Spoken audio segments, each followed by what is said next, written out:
Прво треба да ја поддржиме цела ова акција што ја покрена владата на Република Македонија, како во однос на признавањето на правата на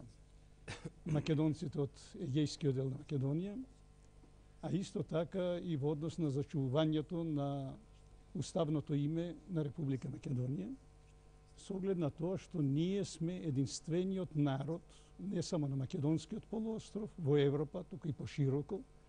кој своето име гордо го носиме најмалку 7000 години. А на сите тие професори или оние што сиот тој галиматијас го прават во Грција,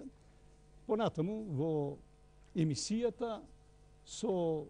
нивни истражувања ќе им докажеме дека се оно што не знаат они да го прочитаат, ние можеме да тврдиме дека тоа е напишано на древен македонски јазик